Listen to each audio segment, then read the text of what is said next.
넓게 펼쳐진 푸른 바다. 우리나라 바다에는 1만여 종의 동물들이 살아가고 있습니다. 그중 시원하게 수면 위를 가르며 통통 튀어오르는 동물이 있습니다. 바로 돌고래인데요. 지혜와 강인함의 상징이기도 한 고래는 푸른 바다를 헤엄쳐 나가는 모습이 고난과 역경을 이겨내는 것을 연상시킨다고 해서 미래에 대한 안녕을 기원하는 상징물이기도 했다고 합니다. 무리 생활을 해 사회성이 높은 돌고래의 IQ는 70에서 80 정도. 돌고래는 똑똑한 동물로 알려져 있습니다. 하지만 역설적으로 높은 지능 탓에 돌고래는 인간의 표적이 됐습니다. 넓은 바다에서 자유로이 헤엄쳐야 할 돌고래들을 인간들이 훈련시켜 재주를 부리게 한 것이죠. 기억력이 좋은 돌고래들은 인간들이 가르친 대로 수영하고 뛰어올랐습니다. 그리고 인간은 돌고래를 쇼에 세워 돈을 벌어들였습니다. 현재 돌고래를 전시하고 있는 국내 수족관 5곳 중 3곳이 여전히 돌고래 쇼를 진행하고 있습니다. 원래 돌고래 쇼가 이 조련사가 이 돌고래들을 올라타고 되게 고난이도 동작을 하는 식으로 많이 이루어져 왔어요. 이거는 고래 돌고래 입장에서는 학대에 가까운 거죠. 대부분의 수족관 돌고래는 야생에서 포획돼 수족관에 거래됩니다. 현재 우리나라 수족관에 전시 중인 돌고래 대부분은 일본 타이지 출신인데요. 타이지 지역의 돌고래 포획은 그 잔인함으로 악명 높습니다. 생포된 돌고래들은 좁은 가두리에서 수일, 길게는 몇 주 동안 굶겨져 죽은 먹이에 강제로 적응시키는 순치 과정을 거칩니다. 이 순치 과정에서 사망하는 돌고래도 적지 않습니다. 그리고 수족관에 들어가는 순간 원래 내가 먹던 음식들, 우선 물고기들을 다 죽은 물고기들을 먹게 되고 그걸로 오는 영양소의 불균형 같은 것도 있을 거고 다양한 부분들이 있을 것 같아요. 놀라운 점은 이렇게 국내 수족관에 들어오는 큰 돌고래와 남방 큰 돌고래가 현재 대표적인 국제 멸종 위기종이자 해양 보호 생물이라는 겁니다. 돌고래의 얼굴을 보면 항상 웃고 있죠.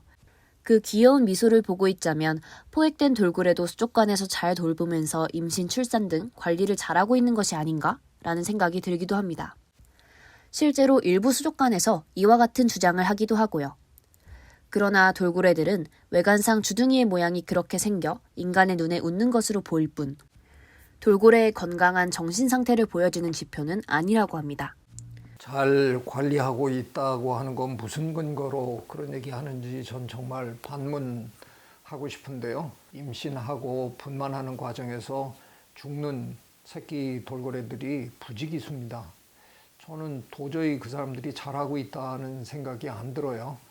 아마도 제 생각에는 아무리 열심히 해도 그 좁은 공간에서 그 사고는 언제나 일어날 수 있는 거라고 생각하고요. 그것들이 정말로 관리가 잘 되고 있는 것과 돌고래들이 수족관에서 있는 게 괜찮다고 얘기를 하는 것이 같이 가는 부분이 아닐 수 있다고 생각을 해요. 왜냐면 그거는 사람의 의무라고 생각을 하거든요. 수족관에 들어가야 된다, 나와야 된다는 다른 문제인 것 같아요. 근데 야생에서 돌고래를 잡아서 수족관으로 데리고 오는 것 자체는 더 이상 인간으로서 하지 않아야 되는 문제이지 않을까 싶어요. 이처럼 많은 해양동물 전문가와 운동가들은 아무리 잘 관리되고 있다고 한들 수족관이라는 제한되고 단순한 환경 자체가 돌고래에게 부적합하다고 말합니다. 수족관에는 돌고래가 수만 킬로미터 헤엄칠 공간도 상호작용할 개체도 없을 뿐더러 관람객과 쇼는 돌고래를 심각한 소음과 스트레스에 노출시킵니다. 수족관 같은 경우는 굉장히 소음이 높게 나타나는 공간이고 쇼를 하게 되면 거기에서 소리도 나오고 인간들의 소리도 함께 들어오고 그런 노이즈가 좀 높은 공간에 들어가 있다 보니까 스트레스도 받게 되고 또한 돌고래에게 수족관이라는 공간은 너무나 비좁습니다. 인간으로 치면 평생을 좁은 방에서 살아가는 겁니다. 감옥이나 마찬가지죠. 아무리 잘 관리되고 있다고 한들 감옥에서 평생을 살아가고 싶은 사람은 없을 겁니다. 원래 내가 바다에서 하는 행동들은 솔직히 하나도 할 수가 없어요. 우선적으로 공간적으로 굉장히 작기 때문에 돌고래들이나 벨루가들이 움직이는 공간에 비해서 수족관은 터무니없이 작고 이 제주 남방 큰 돌고래만 보더라도 앞바다에서 50km에서 100km는 매일 헤엄을 치면서 살아가는 종인데 가만 이렇게 둥둥 떠 있거나 이런 모습은 야생에서 절대 볼 수가 없어요. 계속 24시간 거의 헤엄을 칩니다. 얘네들은 잘 때도 헤엄을 치는 종들이기 때문에 우리가 뭐 수조가 아무리 넓어야 뭐 20m 정도인데 거기서 되게 갑갑함을 느낄 수밖에 없고 스트레스를 받아서 계속 죽을 수밖에 없는 거죠. 돌고래들은 초음파를 내보내고 그게 물체에 반사돼서 돌아오는 걸 감지하면서 먹이도 잡아먹고 장애물도 피하고 하는데, 우리가 만들어 놓은 수족관이라는 데는 되게 뭐 큰 콘크리트 물통이잖아요, 말하자면. 그러다 보니까 한번 걔네가 쏜 초음파가 계속해서 반복적으로 그 콘크리트 벽에 부딪혀서 계속 돌고래에게 다시 돌아오는 일이 끊이지 않고 벌어지는 거예요. 일부 전문가들은 돌고래를 인간과 마찬가지로 자의식과 인격을 가진 존재인 비인간 인격체로 분류합니다. 인간이 아닌 생명체라도 높은 지능, 도구 사용 능력, 언어 체계, 그리고 연민, 연대와 같은 풍부한 감정 등의 요건을 충족시키면 최소한 이들을 인격체로 존중해주자는 거죠. 돌고래는 거울을 비춰주면 그 거울 안에 있는 존재가 자기라는 걸 아는 굉장히 영리한 동물이거든요. 지능적인 동물이고, 돌고래는 그물에 걸리는 순간 자기가 잡혔다는 걸 너무나 또렷하게 알고요. 그 아이를 한정된 공간에 넣으면 자기가 감금됐다는 걸 분명히 알거든요. 이 같은 이유로 돌고래를 비인간 인격체로 보고 인도, 영국, 브라질, 칠레, 헝가리, 코스타리카 등은 돌고래 수족관을 금지하고 있습니다. 우리가 지금 법으로는 새로운 돌고래를 밖에서 데리고 올 수 없는데, 돌고래들을 수족관에서 키우지 않는 방향으로 가려면 임신 출산을 막아야 된다고 생각을 하죠. 돌고래 쇼가 동물 학대라는 목소리가 높아지면서 돌고래 쇼를 볼 수 있는 수족관은 점점 줄고 있는데요. 한국에서 최초로 돌고래 쇼를 했던 서울대공원도 2012년 3월 돌고래 쇼를 중단했습니다. 수족관에 있는 돌고래들도 점차 이제 나이가 들기 시작을 하는 거죠. 그러면 건강에 안 좋거나 혹은 너무 이제 나이가 많아서 더 이상 그 전시 공간에 가둬두는 게 너무 비인간적이다, 불합리하다, 비윤리적이다.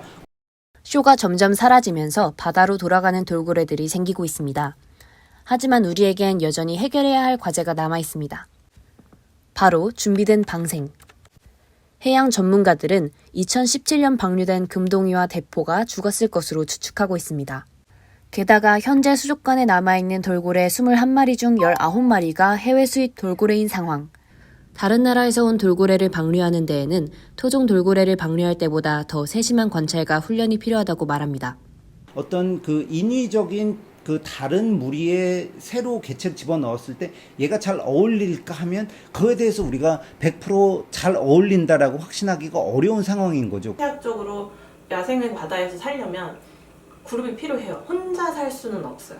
그 개체군이 어디에서 어떻게 서식을 하는지, 어떻게 움직이는지 그런 생태적인 정보가 없는 상황에서 지금 현재 수족관에 있는 일본에서 온 돌고래들은 바다로 보내주기가 어려운 거죠. 이런 상황에서 고향이 아닌 제주 바다에 방생했을 때 이들이 야생무리에 원만하게 결합할 수 있을지 우려의 목소리가 나옵니다. 누군가는 돌고래에게 자유를 주었다고 말할 수 있습니다. 하지만 긴 시간 인간에게 의존하는 환경에 살았던 돌고래들에게 충분한 준비 없는 방류는 자유가 아니라 갑자기 들이닥친 재앙과 마찬가지일 수 있습니다. 그래서 해양시민단체, 동물단체들은 국제적 흐름에 맞게 바다 쉼터를 조성해야 한다고 입을 모읍니다. 바다 쉼터란 사육대 야생성을 잃거나 다쳐 치료가 필요한 중소형 고래들의 야생 복귀를 돕는 고래 보호소를 말합니다. 제가 2013년에 제돌이 그리고 춘삼이 382를 돌려보낼 때 굉장히 조심스럽게 1년이 훌쩍 넘도록 적응 훈련을 치밀하게 기획해서 진행하고 걔네들을 풀어줬거든요. 근데 조금 우리가 그 과정을 서둘다 보면 자칫하면 그 아이들이 적응 기간이 충분하지 못해서 실제로 그 야생 환경에서 제대로 살아남지 못하는 그런 일들이 벌어질 수 있는 거죠. 그래서 저희들은 바다에 걔네들이 오랫동안 적응 과정을 거칠 수 있도록 생츄어리를 만들자 하는 얘기를 지금 이제 열심히들 하고 있는 겁니다. 제대로 잘 갖춰진 생츄어리를 만들어서 그걸 우리가 오랜 시간 모니터링을 하면서 얘는 충분히 이제는 바다로 나가도 되겠다. 그럴 때 풀어줄 수 있도록 좀 안정적인 시설이 필요한 겁니다. 뿐만 아니라 바다 쉼터는 야생에서 생활하기 어려운 노쇠한 돌고래들이 안전하면서도 자연과 같은 환경에서 여생을 보낼 수 있는 장소가 될 수 있습니다. 그러면 만약에 바다 쉼터가 있었더라면 거기를 보낼 수가 있는 거죠. 자기가 원래 살았던 환경과 비슷한 어떤 환경, 이런 것이 주는 어떤 그런 스트레스 완화 효과가 있을 거고. 고대 그리스 사람들은 돌고래를 신들의 심부름꾼이라고 생각했다고 합니다. 그래서 돌고래를 죽이는 것을 사람을 죽이는 것과 같은 것으로 보고 돌고래를 죽인 자를 사형에 처했다고 하죠. 그들의 후손은 현재 돌고래를 위해 무엇을 하고 있을까요? 인구 790명의 그리스의 작은 섬 립시. 그곳에 바다 쉼터 설립을 위해 노력하고 있는 Aegean Marine Life Sanctuary, AMLS가 있었습니다. 아테네 공항에서 비행기를 타고 사모스 섬으로 또 2시간 동안 페리를 타고 도착한 그리스의 작은 섬 립시. 그리스에는 3,000여 개의 작은 섬이 있는데요. 립시는 자국민에게도 잘 알려지지 않은 섬입니다.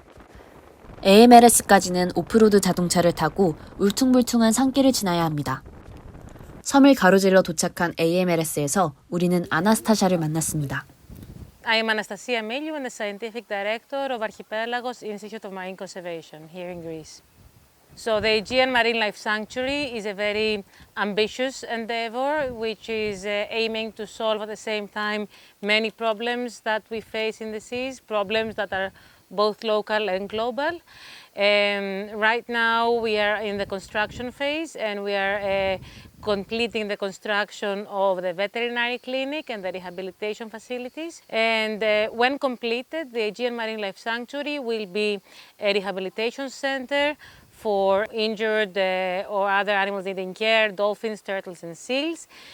AMLS는 그리스에 뿌리를 둔 글로벌 시민단체 Archipelagos Institute of Marine Conservation이 건설 중인 바다 쉼터입니다. 이 단체는 그리스 바다와 섬은 물론 지중해 동부 전체의 생물 다양성을 연구하고 보호하는 데 전념하고 있습니다. I mean, imagine it would be very complicated because these dolphins have been born in captivity, the DNA comes from other regions, the DNA in the gene pool would be affected. This means in simple terms that the dolphins that will come in the sanctuary will remain here for the rest of their lives. They will be in an environment that is as close as possible to what they would be in the wild. We aim to carry out the minimum assessment needed. 이들은 돌고래뿐만 아니라 해양 포유류 보호, 해양 생태계 보전, 교육 프로그램, 지역사회 참여 및 인식 활동을 통해 지중해의 해양 생태계를 보전하기 위해 노력하고 있고 지중해 해양 생물의 보호구역 조성의 일환으로 바다 쉼터 건설을 추진하고 있습니다. 그런데 이들은 왜 외딴 섬 립시에 바다 쉼터를 지으려고 한 걸까요?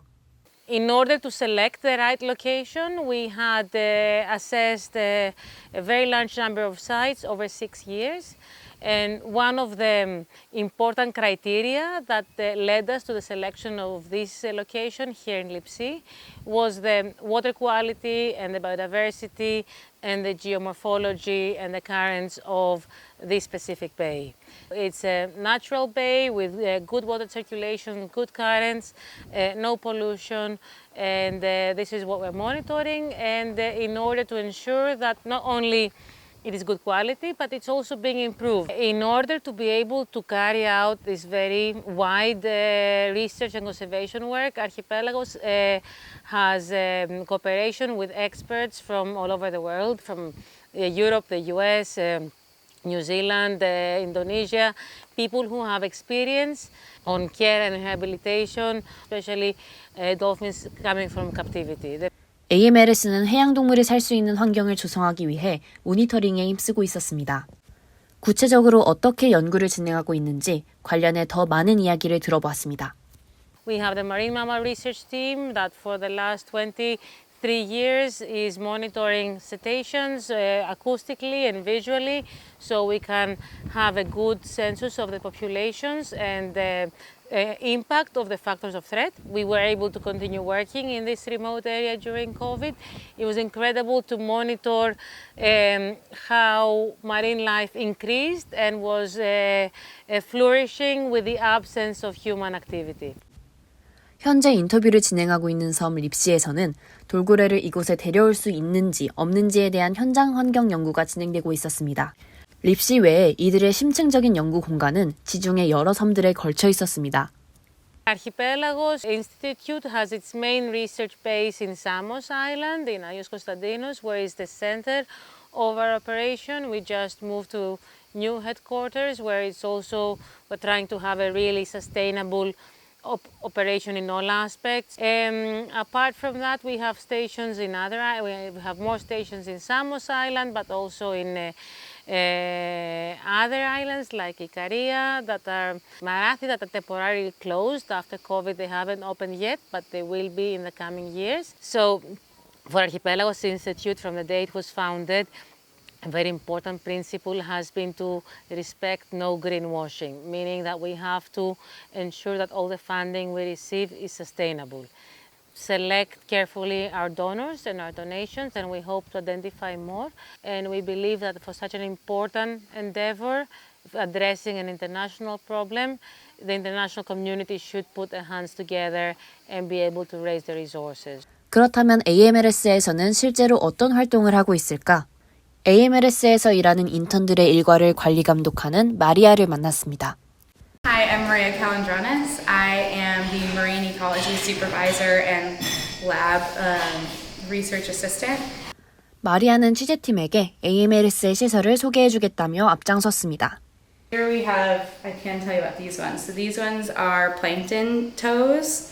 So I can show you one of the, but basically there's a big circle and a net that's kind of pointed, and you tow it behind a boat. You can either do it on a motorized boat or even just a kayak. So we tend to just go out in Verulia and kayak, and we collect plankton using this net at multiple different depths. So this one was done at 20 meters deep. 또 다른 실험실을 소개해주는 마리아. This is our dry lab, so strictly no big water samples coming in here. So we have a lot of projects going on in here right now. We have some species collection we're looking at. If we're trying to see if there's a new species that hasn't been defined yet. So we have some species of that we look under the microscope. The plankton toe samples are looked under the microscope and ID'd.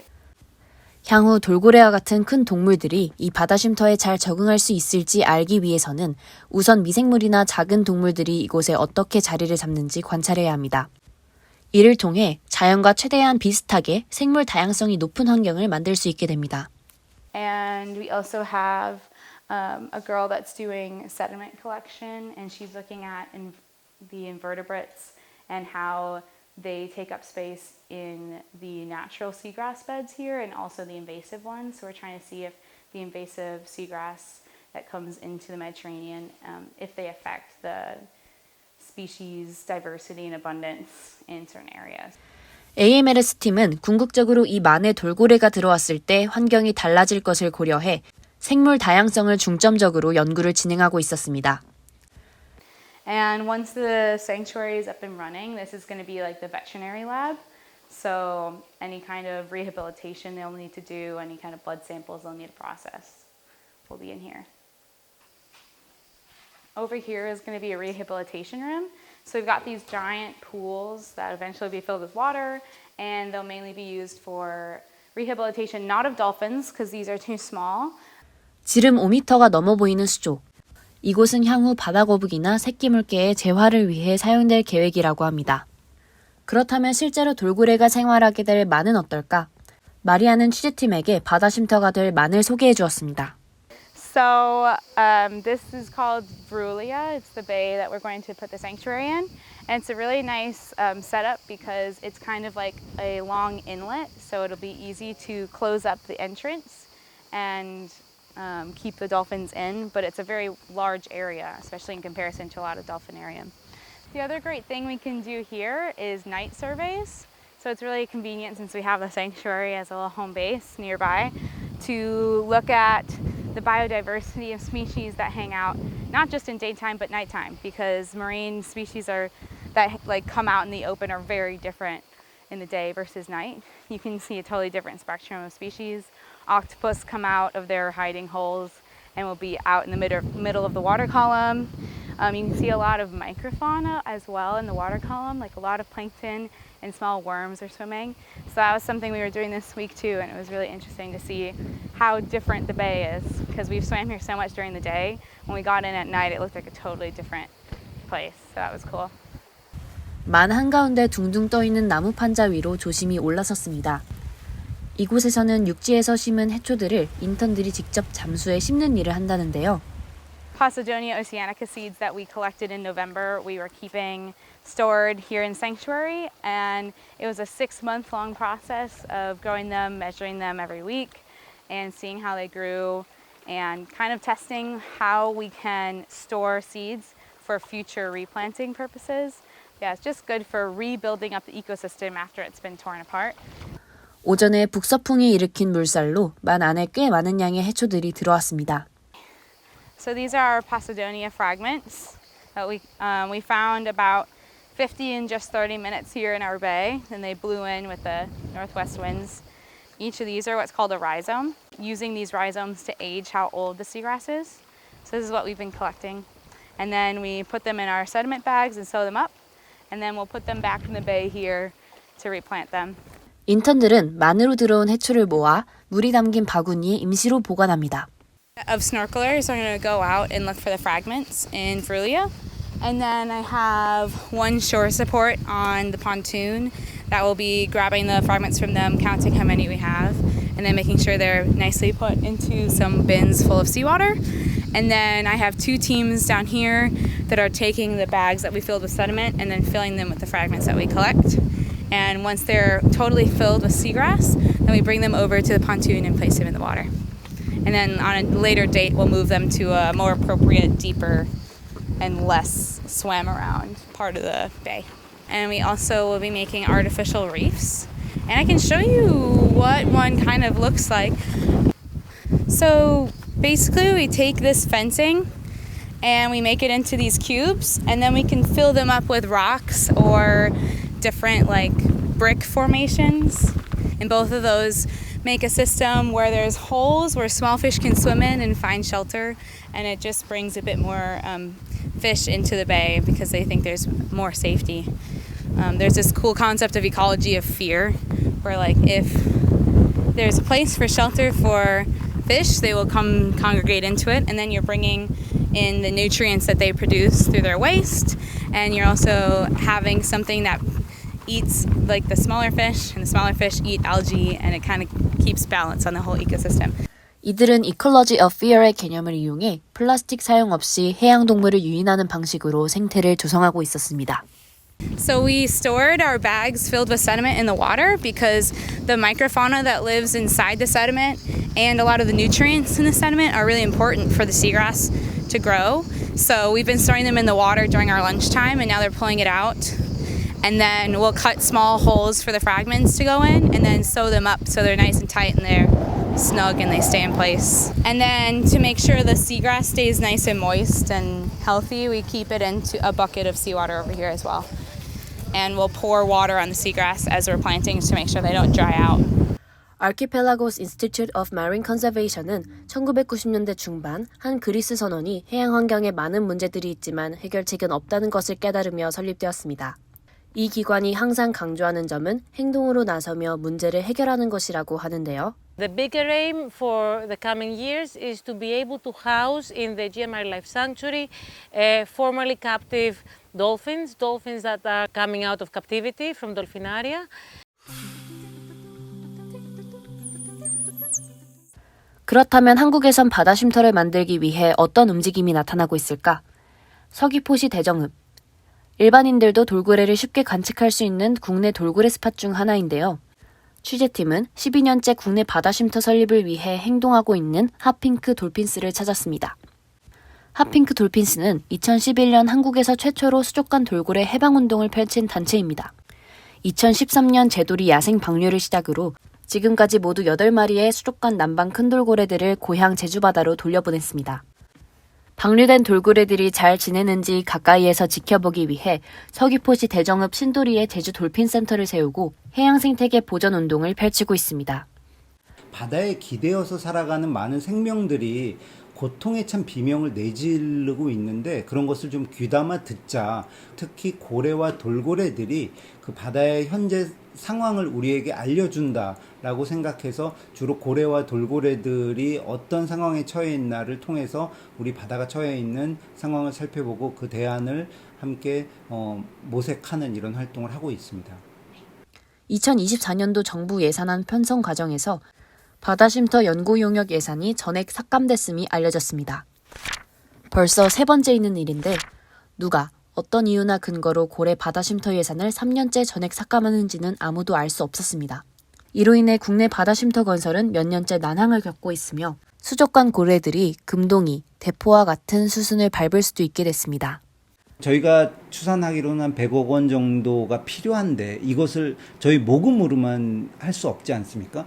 그래서 이제 그 기획재정부가 예산을 이제 줘야 되는데 지금까지는 계속 그 후순위를 밀려서 전액 삭감되었다는 거죠. 국가 차원의 바다쉼터가 필요한 이유는 어떤 해양동물 구조치료센터로도 그곳이 기능을 할 수 있기 때문이에요. 지금까지는 해양동물 구조치료센터가 그냥 사설수족관이 그 역할을 대신해 왔는데 국가가 어떻게 보면 책임을 지금까지 다하지 않은 거죠. 바다쉼터를 마련해서 그 불쌍한 돌고래들을 바다로 안전하게 돌려보내주자. 이거 이제 반대할 사람은 없어요. 2013년에 제도리와 그 친구들을 돌려보낼 때는 험악했습니다. 설문조사를 해봤더니 절반 이상이 반대하더라고요. 근데 그 어려움을 그래도 우리가 극복하고 무사히 돌려보냈고 그 아이들이 지금 제주에서 너무나 행복하게 잘 살고 있기 때문에 저는 이제는 일반 여론만큼은 우리 편이라고 생각하거든요. 대부분의 사람들은 그렇게 할 수만 있다면 하자. 근데 이게 문제는 너무 우리 정부가 너무 이걸 하찮게 생각하는 것 같아요. 바다쉼터가 직면한 문제는 바로 돈이었습니다. 현실적으로 건설 비용, 연구 비용이 매번 삭감돼 연구 활동을 지속하기 어려운 상황. 전문가들은 바다쉼터 건설에 대한 국민적 공감대 형성이 우선되어야 한다고 입을 모읍니다. 국내 해양동물 시민단체와 연구자들은 더 많은 사람들을 만나 돌고래들의 이야기를 전하고 있었습니다.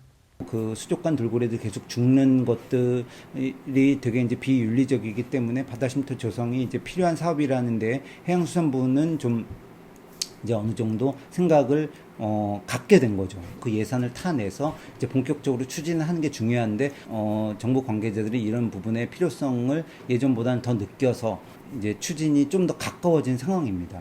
뭐 우리 정부의 예산 규모로 하면 뭐 그런 거 못할 리는 절대로 없거든요. 그렇게 한번 해보면 어떨까? 저는 오래전부터 이런 꿈을 꾸고 있었습니다.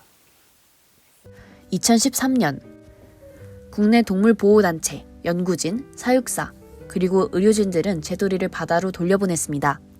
그리고 그들은 깨달았습니다. 제대로 된 야생 적응 훈련을 통한 방류, 바다와 비슷한 곳에서 여생을 보낼 수 있도록 하기 위해서는 바다쉼터가 필요하다는 것을요. 이들은 언제까지고 상업적 이익을 위해 인간이 해양 동물을 학대한 책임을 미룰 수 없다고 말합니다. 그러나 일부는 여전히 해양 동물의 자유와 안전을 무시하고 있습니다. 그런 현실을 바꾸기 위해 동물보호단체와 연구자들은 해양동물 학대에 대한 책임을 계속해서 강조하며 오늘도 해양동물들의 안전한 미래를 위해 투쟁하고 있습니다. 돌고래들한테 알맞은 바다 쉼터가 만들어질 수 있다면 지금 현재 있는 수족관보다는 나은 공간으로 갈 수 있을 거라고 생각을 해요. 근데 그 바다 쉼터가 얘네들한테 알맞는 바다 쉼터가 돼야 되겠죠. 그냥 어디 하나 이렇게 한 곳 이렇게 딱 막아서 그냥 돌고래 보내면 되지 않냐라고 하는 거랑 정말 바다 쉼터를 지어서 안전성 이런 것들이 다 고려가 되고 된 바다 쉼터가 나온다면 바다 쉼터로 가는 게 저는 맞다고 생각을 해요. 결국은 대중이 어떤 생각을 하느냐가 그 가장 큰 힘이거든요. 일반 대중이 그런 자세를 보여주면 사업을 하는 사람들도 바뀔 수밖에 없고요. 그런 과정에서 올바른 일을 우리가 하겠다 그럴 때 정부에서는 기꺼이 정책으로 뒷받침해주면 된다고 생각합니다. Dolphin captivity and the abuse that dolphins face in a captivity situation is a big problem, a global problem of many decades. But also for many decades, people are, conservationists are discussing about the need to create sanctuaries. But nothing has happened so far, apart from the small but wonderful initiative in Indonesia and the Beluga Sanctuary in Iceland. What we want to create through this sanctuary is to create a model and set the gold standards, the standards that everyone can take and share and implement in other parts of the world, because we have to realize that around the world there are almost 3,000 dolphins in captivity. We don't have another 2 decades to lose just talking about sanctuaries. We have to make them tomorrow. 바다쉼터 건설은 수족관 사육의 고리를 끊고 인간이 돌고래를 학대한 역사에 대해 질 수 있는 최소한의 책임입니다. 수족관 밖의 자유를 찾아 나서는 돌고래 해방 이야기는 지금부터 시작입니다. 이 작은 불빛이 너의